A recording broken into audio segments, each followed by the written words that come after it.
du Fils et du Saint-Esprit. Amen. La grâce de notre Seigneur Jésus-Christ, l'amour de Dieu le Père et la communion de l'Esprit Saint soient toujours avec vous. Et avec votre esprit. Bienvenue, chers frères et sœurs, à la célébration de la Sainte Eucharistie en ce 20e dimanche du temps ordinaire, où le Seigneur ne cesse de nous rappeler qu'il est l'aliment dont nous avons besoin pour notre vie ici sur la terre et pour pouvoir préparer notre vie éternelle.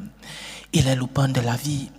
L'Eucharistie est cet aliment qui nous renforce, qui fortifie nos jambes lorsque nous vivons des moments de tentation, lorsque nous sommes éprouvés par la croix. L'Eucharistie est l'aliment qui nous relève. L'Eucharistie, c'est la présence réelle du Seigneur, réelle et sacramentelle du Seigneur. Il a voulu rester au milieu de nous pour nous consoler, pour nous fortifier. Il a voulu rester proche de nous pour que nous puissions expérimenter l'amour du Seigneur, l'espérance au milieu de nous. L'Eucharistie, c'est sa présence, il nous aime. Un si grand amour mérite une réponse de nous, une réponse de gratitude, une autre réponse d'amour. L'amour en retour, cet amour que nous devons au Seigneur. Intention de messe de ce dimanche. Gloria Lisette en action de grâce pour toutes les merveilles de la cour céleste. Elle implore la miséricorde de la Sainte Trinité et de la très sainte famille pour l'obtention de son examen l'année prochaine et pour le processus de son voyage avec ses enfants. La famille Iboko rend grâce à Dieu pour la naissance de leur arrière-petite-fille, fille et nièce, Maria Mia, née le 16 août 2024. Que le Seigneur lui fasse grandir en sagesse et en intelligence. Huguette Adja, depuis le Gabon, rend grâce à Dieu pour ses bienfaits et pour les 1 an de plus de Emmanuel Okoso ce jour.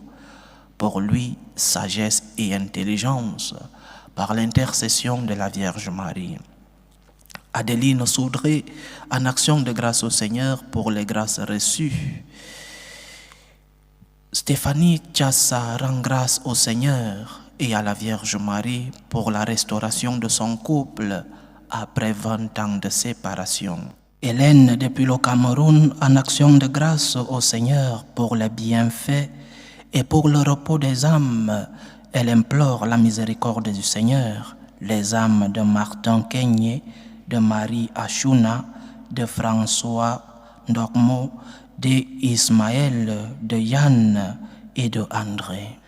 J'aimerais, chers frères et sœurs, que nous prions spécialement ce dimanche pour les prisonniers, pour les personnes enlevées, kidnappées. Je reçois beaucoup de messages du côté de Haïti, des personnes qui ont été kidnappées par ces ravisseurs qui ont besoin d'argent. Prions pour ces personnes, pour les prisonniers, pour ces personnes enlevées, que le Seigneur fortifie leurs jambes, que le Seigneur les remplisse de sa tendresse et de son amour. Préparons-nous à célébrer dignement le mystère de l'Eucharistie en reconnaissant humblement devant le Seigneur que nous sommes des pécheurs.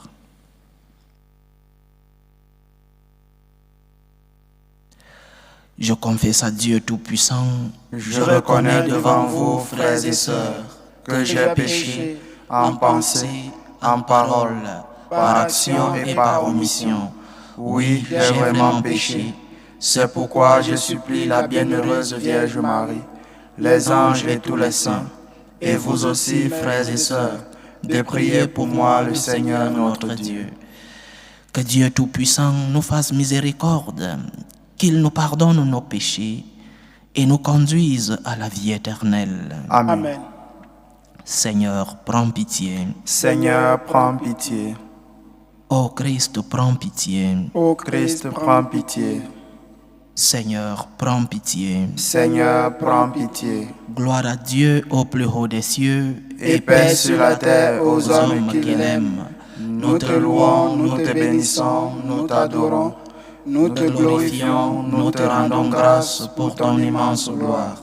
Seigneur Dieu, Roi du ciel, Dieu le Père Tout-Puissant, Seigneur Fils unique Jésus-Christ, Seigneur Dieu, agneau de Dieu, le Fils du Père, toi qui enlèves le péché du monde, prends pitié de nous. Toi qui enlèves le péché du monde, reçois notre prière. Toi qui es assis à la droite du Père, prends pitié de nous. Car toi seul es saint, toi seul es Seigneur, toi seul est le Très-Haut Jésus-Christ, avec le Saint-Esprit, dans la gloire de Dieu le Père. Amen. Prions le Seigneur. Pour ceux qui t'aiment, Seigneur, tu as préparé des biens que l'œil ne peut voir. Répands en nos cœurs la ferveur de ta charité, afin que, t'aimant en toutes choses et par-dessus tout, nous obtenions de toi l'héritage promis qui surpasse tout désir. Par Jésus-Christ, ton Fils, notre Seigneur, qui vit et règne avec toi dans l'unité du Saint-Esprit, Dieu, pour les siècles des siècles. Amen. Écoutons la parole de Dieu.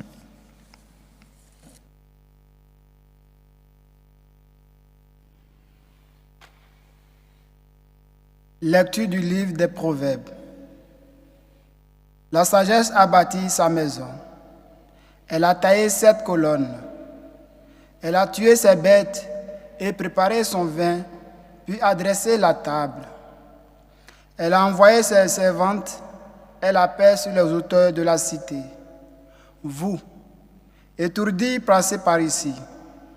À qui manque de bon sens, elle dit, venez, mangez de mon pain, buvez le vin que j'ai préparé.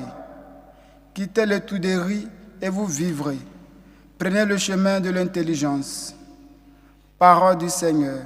Nous rendons grâce à Dieu. Goûtez et voyez comme est bon le Seigneur. Goûtez et voyez comme est bon le Seigneur. Je bénirai le Seigneur en tout temps. Sa louange sans cesse à mes lèvres. Je me glorifierai dans le Seigneur. Que les pauvres m'attendent et soient en fête. Goûtez et voyez comme est bon le Seigneur. Saint du Seigneur, adorez-le. Rien ne manque à ceux qui le craignent. Des riches ont tout perdu, ils ont faim. Qui cherche le Seigneur ne manquera d'aucun bien. Goûtez et voyez comme est bon le Seigneur. Venez, mes fils, écoutez-moi, que je vous enseigne la crainte du Seigneur. Qui donc aime la vie et désire les jours où il verra le bonheur? Goûtez et voyez comme est bon le Seigneur. Garde ta langue du mal et tes lèvres des paroles perfides. Évite le mal, fais ce qui est bien. Poursuis la paix, recherche-la. Goûtez et voyez comme est bon le Seigneur.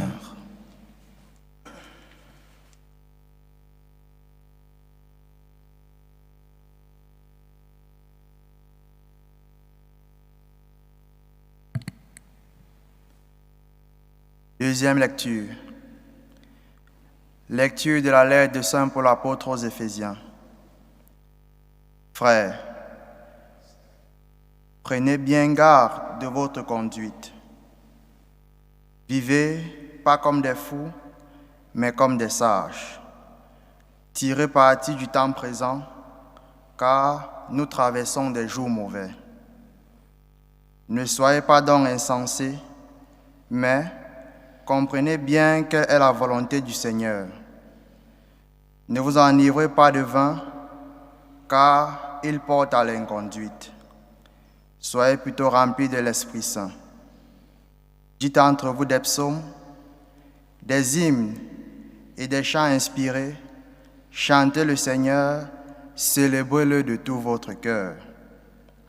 À tout moment et pour toutes choses, au nom de notre Seigneur Jésus-Christ, rendez grâce à Dieu le Père. Parole du Seigneur. Nous rendons grâce à Dieu. Alléluia, alléluia, alléluia. Alléluia, alléluia, alléluia. Qui mange ma chair et boit mon sang, demeure en moi et moi en lui, dit le Seigneur. Alléluia, alléluia, alléluia. Le Seigneur soit avec vous. Et avec votre esprit. Évangile de Jésus-Christ selon Saint Jean. Gloire à toi, Seigneur. En ce temps-là, Jésus disait à la foule, « Moi je suis le pain vivant qui est descendu du ciel. Si quelqu'un mange de ce pain, il vivra éternellement. Le pain que je donnerai, c'est ma chair, donnée pour la vie du monde. » Les Juifs se querellaient entre eux. Comment celui-là peut-il nous donner sa chair à manger? Jésus leur dit alors, « Amen, amen, je vous le dis.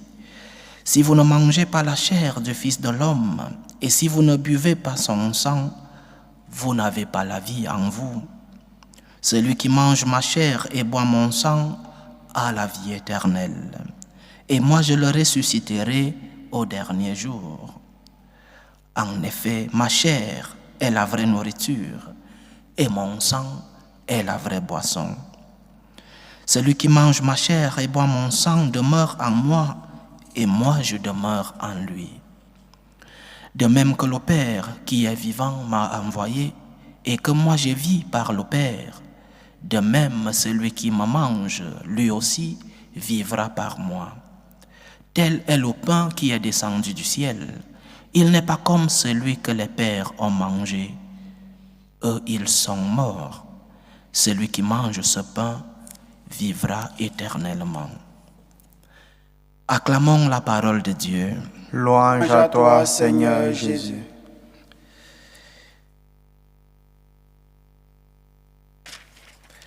Goûtez et voyez comme est bon le Seigneur. Avons-nous prié dans le psaume de ce dimanche? Goûtez et voyez comme est bon le Seigneur. Il est évident que les paroles de notre Seigneur n'ont pas été comprises dès le premier jour, dès ses premières prédications. Le Seigneur n'a pas été compris. Nous voyons que même ses propres disciples n'arrivaient pas à comprendre ses paroles.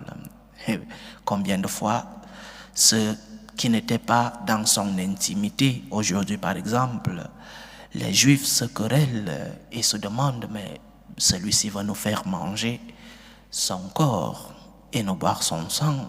Nous sommes devenus des cannibalistes, nous mangeons déjà la chair humaine. C'est quelle religion? C'est quel Dieu qui vient permettre de manger la chair d'un homme? Le Seigneur n'était pas compris. Ses paroles étaient au-dessus de la compréhension de ceux-là qui étaient ses contemporains. C'est peut-être après la venue de l'Esprit Saint que les apôtres ont compris dans leur plénitude la parole du Seigneur. Mais les paroles du Seigneur, après 2000 ans de compréhension, nous parlent clairement. Et aujourd'hui, ces paroles nous parlent clairement de la présence réelle du Christ dans l'Eucharistie. Le Christ est présent réellement dans l'Eucharistie. Et non seulement cela, sinon aussi que pour pouvoir avoir la vie, une vie ici sur la terre, une vie pleine sur la terre, une vie heureuse, une vie de félicité, une vie de bonheur sur la terre, nous devons être en intimité avec l'Eucharistie.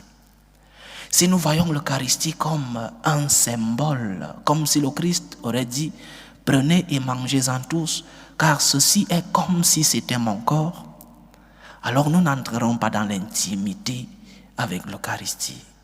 Le Christ est réellement présent. Il dit « Je suis le pain de la vie, je suis le pain vivant ».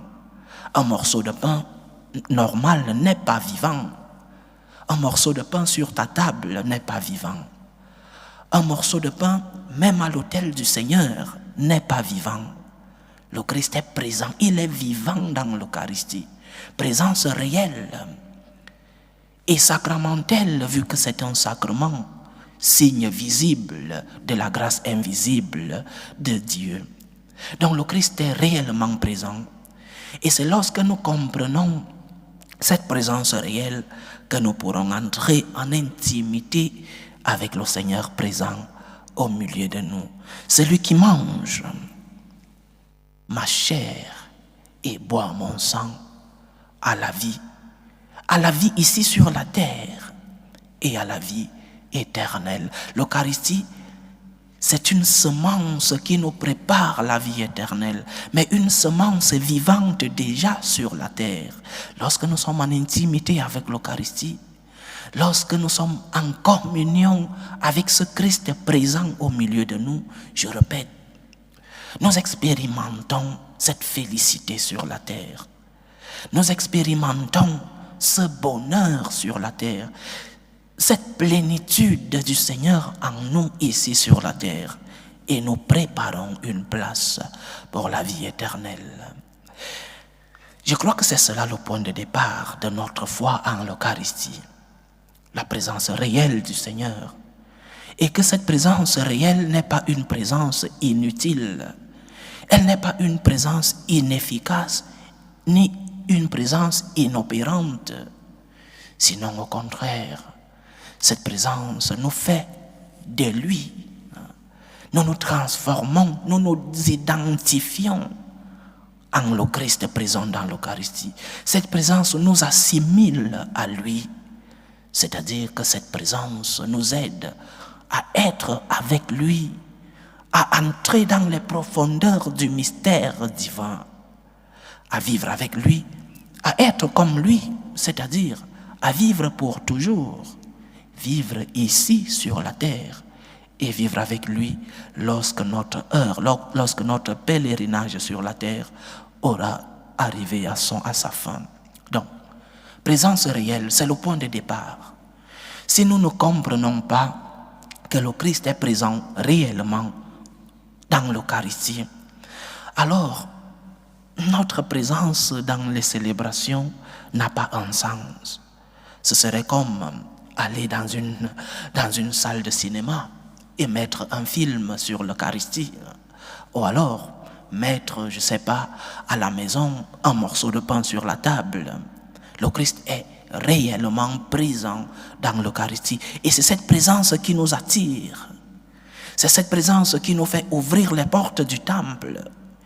Ici, derrière moi, ne réside pas un morceau de pain. Moi, je ne me mets pas à genoux devant un morceau de pain sur la table. Je me mets à genoux devant une personne qui est Dieu. Mais ce Dieu qui a accepté de rester dans un morceau de pain. Je ne sais pas si nous comprenons la nuance. Je ne me mets pas à genoux comme chrétien devant un morceau de pain. Je ne vais pas à la boulangerie et je vois des morceaux de pain et je me mets à genoux. Je me mets à genoux devant une personne qui a accepté, par amour pour moi, il a accepté de rester proche de moi. Il a accepté de rester dans un morceau de pain qui, par les paroles du prêtre, se transforme, ce que nous appelons la transubstantiation. Le Christ, par les paroles du prêtre, le pain se transforme en corps et le vin se transforme en sang de notre Seigneur. Présence réelle et sacramentelle du Christ dans l'Eucharistie. Ceci dit, une grande question se pose. Lorsque nous avons déjà dit cela, lorsque nous avons dit que le Christ est présent réellement et sacramentellement dans l'Eucharistie, une grande question se pose. Tout le monde a-t-il accès à ce pain de vie? Tout le monde a-t-il accès à ce pain de vie? Et il faut répondre par un oui définitif. Personne n'est exclu sous aucun motif de l'Eucharistie. Personne n'est exclu. Il est le pain vivant. Il est le pain qui nous donne à tous la vie éternelle. Alors nous devons dire oui, un oui définitif. L'Église n'exclut pas des personnes à la réception de l'Eucharistie. L'Église n'exclut personne à l'accès à ce pain de vie, quels que soient les motifs. Mais ce que l'Église fait, c'est d'orienter vers les conditions pour pouvoir recevoir le pain de la vie. Tout le monde a donc d'égales conditions pour accéder à ce grand trésor du pain qui nous donne la vie du corps et du sang de notre Seigneur. Nous avons tous d'égales conditions pour pouvoir recevoir la communion. Maintenant, il y a des conditions qu'il faut respecter pour avoir accès à ce trésor. Il y a des conditions que nous devons remplir. Pape, évêque, prêtre, diacre, laïc, nous avons tous des conditions et les mêmes conditions qu'il faut remplir. Il n'y a pas de conditions pour le pape et les conditions pour le laïc dans mon village. Ce sont les mêmes conditions que nous tous chrétiens devons remplir pour accéder à l'Eucharistie. Le Christ lui-même l'a dit, ce n'est pas celui qui crie Seigneur, Seigneur, mais celui qui fait la volonté de mon Père. Donc il y a une condition, celui qui fait la volonté, pas celui qui crie Seigneur, Seigneur, pas celui qui vient simplement se mettre à genoux à l'église, pas celui qui se dit chrétien, mais celui qui fait la volonté. C'est ça la condition. Pour pouvoir recevoir l'Eucharistie, faire la volonté. C'est-à-dire que nous ne pouvons pas être en communion avec quelqu'un. Recevoir la communion, c'est cela. Nous ne pouvons pas être en communion avec quelqu'un si nous sommes fâchés contre cette personne ou si cette personne est fâchée contre nous. Nous ne pouvons pas être en amitié et venir recevoir le Christ si nous avons offensé. C'est le bon sens, même dans notre vie, dans nos relations personnelles et humaines, lorsqu'il n'y a pas de communion, c'est-à-dire lorsqu'il n'y a pas d'amitié, alors il y a un pas que nous devons faire avant de revenir à la réconciliation, la demande de pardon. Tu ne peux pas embrasser quelqu'un alors que vous n'êtes pas en amitié, en communion. Le Christ nous donne donc des conditions pour pouvoir le recevoir comme personne, pas comme un morceau de pain. Un morceau de pain ne met aucune condition pour être mangé. Mais le Christ nous pose des conditions pour pouvoir le recevoir comme personne. La seule condition pour manger un morceau de pain, c'est d'aller à la boulangerie et déposer une pièce d'argent. Avec le Christ, comme personne, nous avons des conditions pour pouvoir le recevoir. Donc, nous avons tous accès à l'Eucharistie, oui. Mais nous devons aussi tous remplir les conditions que le Christ lui-même a posées.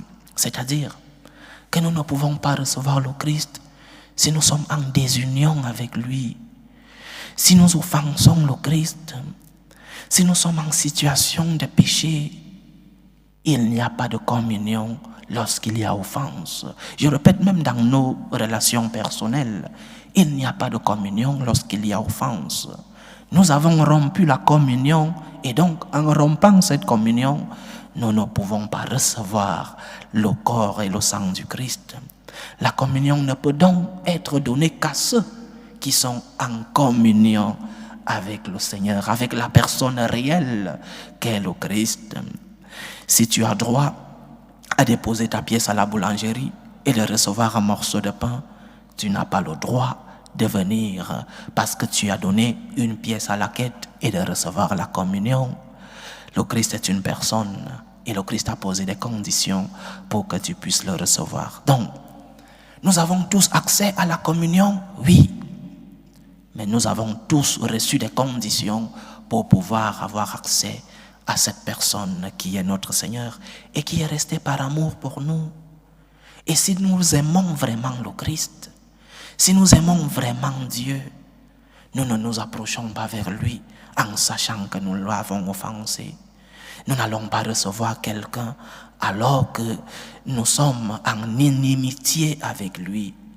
Nous n'allons pas recevoir le Christ alors que nous ne sommes pas en intimité et en communion avec lui. C'est cela, même dans nos relations. Prenons un exemple, l'exemple dans les relations conjugales. Un homme qui a offensé sa femme ou une femme qui a offensé son homme, avant toute autre relation, il y a réconciliation. La réconciliation, dans le cas du Christ, c'est la demande de pardon. Il nous a laissé un instrument pour que nous puissions revenir à la communion avec lui. Il nous a laissé l'instrument du sacrement de la pénitence. Et je répète ce que je dis toujours lorsqu'il faut parler du sacrement de la pénitence. Je sais que c'est difficile dans certains milieux d'aller et de trouver un prêtre disponible pour recevoir le sacrement de la pénitence. Mais je donne toujours un conseil. Si tu n'es pas reçu, insiste. Si le prêtre ne te donne pas ce sacrement, par amour pour le Seigneur, il te le donnera parce que tu as insisté et parce que tu déranges. Tu recevras le sacrement de la pénitence. Donc, n'allons pas offenser le Christ en le recevant, en étant en inimitié avec lui. N'allons pas ajouter une offense dans notre relation avec Dieu parce que nous ne sommes pas en état de grâce. Le bon sens nous recommande de ne pas aller vers une personne que nous avons offensée sans avoir demandé pardon. Comment vais-je communier? Comment vais-je recevoir le Christ alors que je ne suis pas en grâce avec lui? Comment vais-je recevoir le Christ alors que je l'ai offensé, lui ou alors ceux qui vivent avec moi, qui sont ses enfants? Comment vas-tu aller donner une étreinte à une mère alors que tu viens d'offenser son fils? Non. Réconciliation d'abord avec le Seigneur et après venir recevoir l'Eucharistie. Mais il y a une autre question qui se pose. Qu'est-ce qu'on fait de ceux qui ne sont pas en communion? Qu'est-ce que nous faisons de ces personnes qui, malgré leurs efforts, mais ne sont pas en communion? Il y a une parabole dans les Écritures, la parabole du fils prodigue, avec les trois personnages principaux, le père et les deux enfants. Le premier enfant va gâcher l'héritage. Il a faim, il veut revenir. Il ne veut pas revenir parce qu'il aime son père. Il veut revenir parce qu'il a faim et parce qu'il est en train de manger la nourriture des porcs où il est parti gâcher son héritage. Le deuxième enfant, se sentant jaloux, demande au père, mais tu ne m'as rien donné. Depuis que je vis avec toi, tu n'as jamais organisé une fête pour moi. Mais comme ce fils est revenu, mais le père avec miséricorde ouvre les portes en sachant que cet enfant ne revient pas par amour, mais par intérêt, et lui ouvre les portes de sa maison. Donc, rentrons vers le Seigneur. Les portes de l'église sont ouvertes à tout le monde. Les portes de l'église sont ouvertes à tout le monde. Personne n'est excommunié parce qu'il vit dans une situation, je ne sais pas, matrimoniale, qui n'est pas cohérente avec la foi. Tu n'es pas excommunié parce que tu t'es marié et tu t'es remarié. Tu n'es pas excommunié. Tu n'es pas excommunié. Les portes de l'église te sont ouvertes. Mais tu sais qu'il y a une condition à remplir. Par amour pour le Christ, ne t'approche pas du Seigneur. Par amour pour lui. Le pape François parlait justement de cela. Personne n'est excommunié de l'Église. Il y a des situations dans la vie de chacun d'entre nous qui nous poussent à être pas en état de grâce, qui nous font avoir un statut dans la vie qui n'est pas compatible à la réception de la communion. Humilité. Seigneur, je sais que je ne suis pas digne de te recevoir et personne n'est digne de recevoir le Christ. Seigneur, aide-moi à ne pas m'approcher de toi. Seigneur, aide-moi à régulariser ma situation ou alors à pouvoir accepter que je ne dois pas te recevoir parce que mon statut ne me le permet pas. Donc, chers frères et sœurs, goûtez et voyez comme est bon le Seigneur. Goûtez et voyez. Le Seigneur, dans son infinie miséricorde et dans son amour, dans sa bonté, a voulu rester dans l'Eucharistie pour être proche de nous, pour nous consoler, pour nous fortifier, pour résoudre nos problèmes. Il a voulu nous donner la vie ici sur la terre, la félicité ici sur la terre. Il a voulu semer en nous par l'Eucharistie la semence de la vie éternelle. Il est présent dans l'Eucharistie. Allons vers lui en étant en communion avec lui, c'est-à-dire en étant en grâce du Seigneur. Allons vers lui en lui donnant l'amour qu'il nous a déjà donné. Eucharistie, c'est action de grâce. Allons vers le Seigneur en lui disant merci pour les bienfaits que nous avons déjà reçus de lui, mais en sachant qu'il est une personne et qu'il a mis des conditions pour que nous puissions le recevoir. Si nous n'arrivons pas à respecter ces conditions, ne nous approchons pas de lui. Il est une personne, il est Dieu. Loué soit Jésus-Christ. À jamais. Je crois en Dieu le Père Tout-Puissant, Créateur du ciel et de la terre, et en Jésus-Christ, son Fils unique, notre Seigneur, qui a été conçu du Saint-Esprit, est né de la Vierge Marie, a souffert sous Ponce Pilate, a été crucifié, est mort et a été enseveli, est descendu aux enfers, le troisième jour est ressuscité des morts, est monté aux cieux, est assis à la droite de Dieu le Père Tout-Puissant, d'où il viendra juger les vivants et les morts.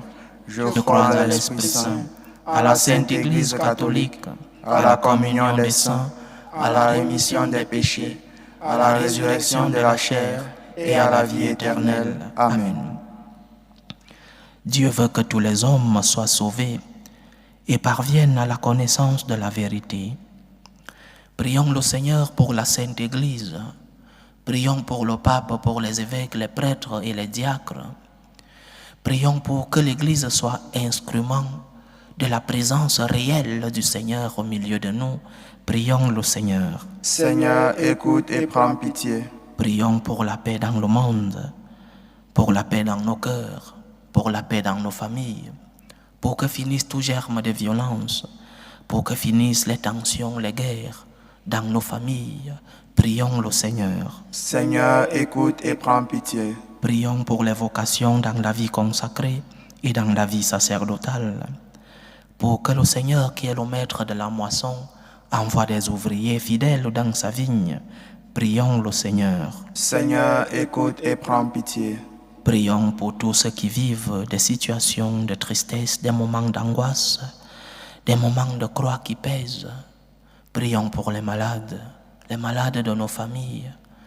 Prions pour les prisonniers, pour les personnes enlevées, que le Seigneur, le médecin des corps et des âmes, puisse être à leur chevet. Prions le Seigneur. Seigneur, écoute et prends pitié. Prions spécialement aujourd'hui pour le Père Modeste, le diacre que vous connaissez, qui a été ordonné prêtre hier, samedi, pour que le Seigneur fasse de lui un pasteur fidèle à son enseignement. Prions le Seigneur. Seigneur, écoute et prends pitié. Prions pour nous tous ici rassemblés, pour tous ceux qui nous suivent à travers ce canal, pour toutes nos intentions de prière, pour la réalisation de nos projets. Que le Seigneur nous aide à nous nourrir de son corps et de son sang. Que le Seigneur prépare en nous des places pour la vie éternelle. Prions le Seigneur. Seigneur, écoute et prends pitié. Écoute et prends pitié, Seigneur. Reçois les supplications que ton peuple te présente avec foi. Daigne les exaucer selon ta volonté. Toi qui vis et règnes pour les siècles des siècles. Amen.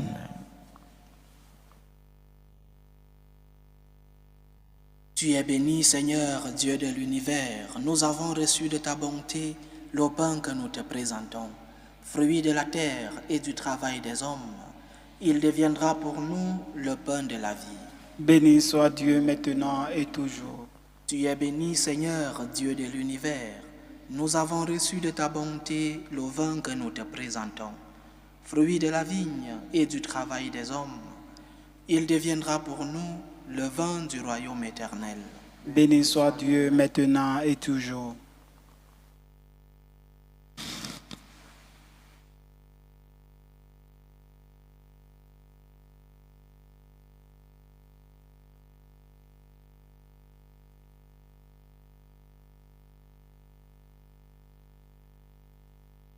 Priez, frères et sœurs, que mon sacrifice qui est aussi le vôtre soit agréable à Dieu le Père Tout-Puissant. Que le Seigneur reçoive de vos mains ce sacrifice à la louange et à la gloire de son nom, pour notre bien et celui de toute l'Église. Accueille, Seigneur, ce que nous présentons pour cette Eucharistie où s'accomplit un admirable échange. En offrant ce que tu nous as donné, puissions-nous te recevoir toi-même. Par Jésus-Christ, ton Fils, notre Seigneur, qui vit et règne avec toi dans l'unité du Saint-Esprit, Dieu, pour les siècles des siècles. Amen. Le Seigneur soit avec vous. Et avec votre esprit, Élevons notre cœur. nous le tournons vers le Seigneur. Rendons grâce au Seigneur notre Dieu. Cela est juste et bon. Vraiment, il est juste et bon pour ta gloire et notre salut, de t'offrir notre action de grâce toujours et en tout lieu, Seigneur, Père très saint, Dieu éternel et tout-puissant. C'est en toi que nous sommes donnés la vie, le mouvement et l'être. Dans nos corps, nous éprouvons chaque jour les effets de ta tendresse et nous avons déjà la promesse de la vie éternelle. Nous avons reçu les premiers dons de l'Esprit par qui tu as ressuscité Jésus d'entre les morts. Et nous tenons cette espérance que vive à jamais en nous le mystère de Pâques. C'est pourquoi nous te louons avec tous les anges et dans la joie, nous te célébrons en proclamant. Saint, Saint, Saint, le Seigneur Dieu de l'univers, le ciel et la terre sont remplis de ta gloire. Hosanna au plus haut des cieux. Béni soit celui qui vient au nom du Seigneur. Hosanna au plus haut des cieux. Tu es vraiment saint Dieu de l'univers, et il est juste que toute la création proclame ta louange, car c'est toi qui donnes la vie, c'est toi qui sanctifies toutes choses, par ton Fils Jésus-Christ notre Seigneur, avec la puissance de l'Esprit Saint. Et tu ne cesses de rassembler ton peuple, afin que du levant au couchant du soleil, une offrande pure soit présentée à ton nom. C'est pourquoi nous voici rassemblés devant toi, Dieu notre Père, et dans la communion de toute l'Église, nous célébrons le jour où le Christ est ressuscité d'entre les morts. Par lui que tu as élevé à ta droite, nous te supplions de consacrer toi-même les offrandes que nous apportons. Sanctifie-les par ton esprit pour qu'elles deviennent le corps et le sang de ton Fils Jésus-Christ notre Seigneur, qui nous a dit de célébrer ce mystère. La nuit même où il fut livré, il prit le pain. En te rendant grâce, il dit la bénédiction. Il rompit le pain et le donna à ses disciples en disant: Prenez et mangez-en tous. Ceci est mon corps, livré pour vous.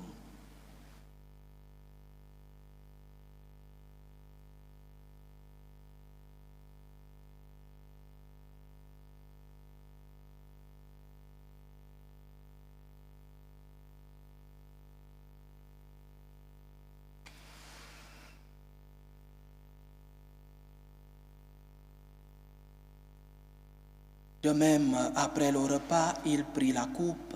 En te rendant grâce, il dit la bénédiction et donna la coupe à ses disciples en disant: Prenez et buvez-en tous, car ceci est la coupe de mon sang, le sang de l'alliance nouvelle et éternelle, qui sera versé pour vous et pour la multitude en rémission des péchés. Vous ferez cela en mémoire de moi.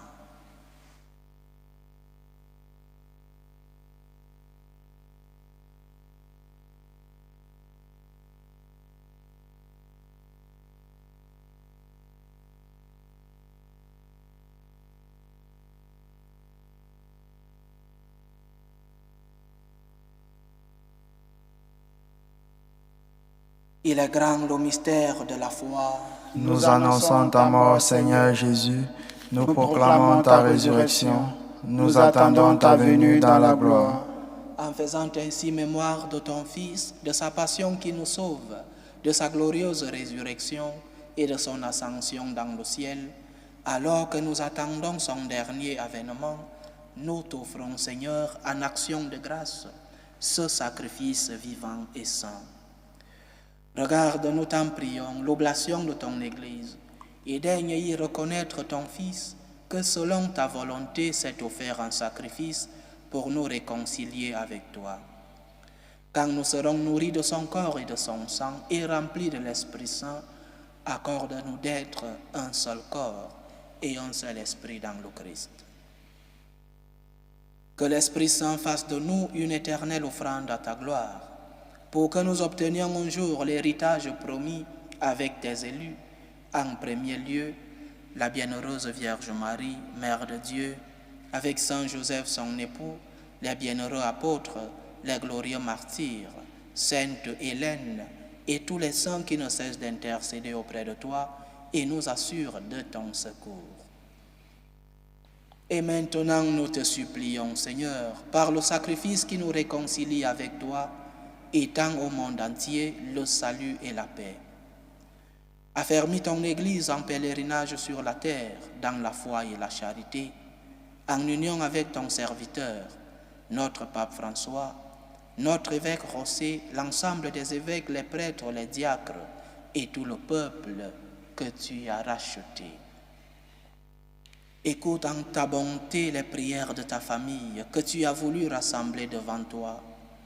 Dans ta miséricorde, Père très aimant, ramène à toi tous tes enfants dispersés. Pour nos frères et sœurs défunts, pour les défunts de nos familles, et pour tous ceux qui ont quitté ce monde et trouvent grâce devant toi, nous te prions.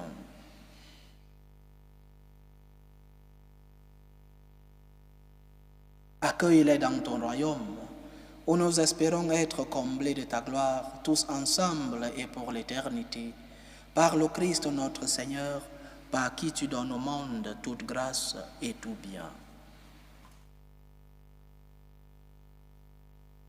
Par lui, avec lui et en lui, à toi, Dieu le Père Tout-Puissant, dans l'unité du Saint-Esprit, tout honneur et toute gloire pour les siècles des siècles. Amen. Comme nous l'avons appris du Sauveur et selon son commandement, nous osons dire, notre Père qui es aux cieux, Que ton nom soit sanctifié, que ton règne vienne, que ta volonté soit faite sur la terre comme au ciel. Donne-nous aujourd'hui notre pain de ce jour. Pardonne-nous nos offenses, comme nous pardonnons aussi à ceux qui nous ont offensés. Et ne nous laisse pas entrer en tentation, mais délivre-nous du mal. Délivre-nous de tout mal, Seigneur, et donne la paix à notre temps. Soutenus par ta miséricorde, nous serons libérés de tout péché, à l'abri de toute épreuve.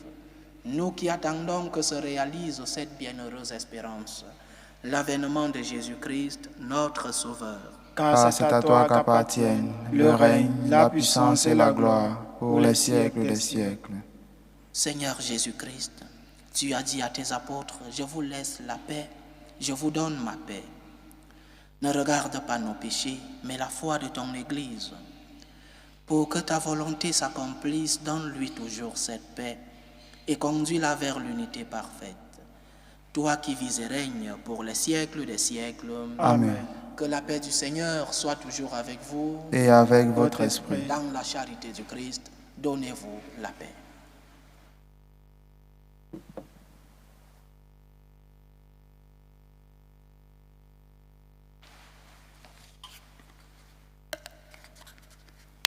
Agneau de Dieu qui enlève les péchés du monde, prends pitié de nous. Agneau de Dieu qui enlève les péchés du monde, prends pitié de nous. Agneau de Dieu qui enlève les péchés du monde, donne-nous la paix.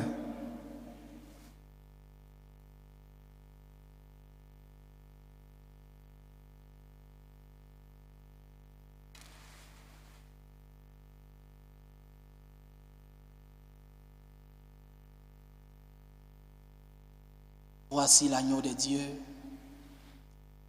Voici celui qui enlève les péchés du monde. Heureux les invités au repas de noces de l'agneau. Seigneur, je ne suis pas digne de te recevoir, mais dis seulement une parole et je serai guéri. Que le corps et le sang du Christ nous gardent pour la vie éternelle. Amen.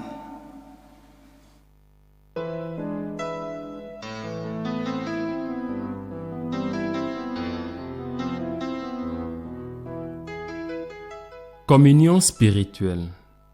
Mon Jésus, je crois en votre présence dans le très saint sacrement. Je vous aime plus que toute chose et je désire que vous veniez dans mon âme. Je ne puis maintenant vous recevoir sacramentellement dans mon cœur. Venez-y au moins spirituellement.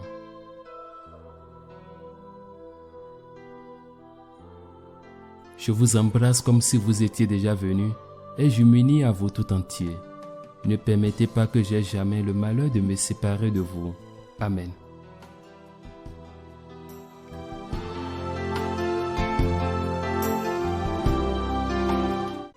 Méthode de prière des franciscains de Marie. Jésus, je te fais confiance. Je t'aime. Je t'adore. Je te remercie. Je te demande pardon. Je te demande des grâces. Je m'offre à toi comme Marie. Amen.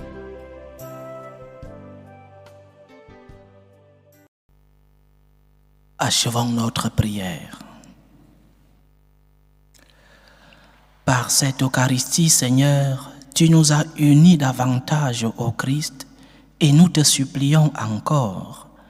Accorde-nous de lui ressembler sur la terre et de partager sa gloire dans le ciel. Lui qui vit et règne avec toi dans l'unité du Saint-Esprit, Dieu pour les siècles des siècles. Amen. Le Seigneur soit avec vous. Et avec votre esprit. Que Dieu Tout-Puissant vous bénisse, le Père, le Fils et le Saint-Esprit. Amen. Allez dans la paix du Christ. Nous rendons grâce à Dieu. Salut ô Reine, Mère de miséricorde, notre vie, notre douceur, notre espérance, salut. Nous crions vers toi, enfants d'Ève exilés. Vers toi nous soupirons, gémissant et pleurant, dans cette vallée de larmes. Ô toi, notre avocate, tourne vers nous ton regard miséricordieux. Et après cet exil, montre-nous Jésus, le fruit béni de tes entrailles. Ô clémente, ô miséricordieuse, ô douce Vierge Marie. Amen. Priez pour nous, Sainte Mère de Dieu, Afin que nous soyons rendus dignes des promesses du Christ.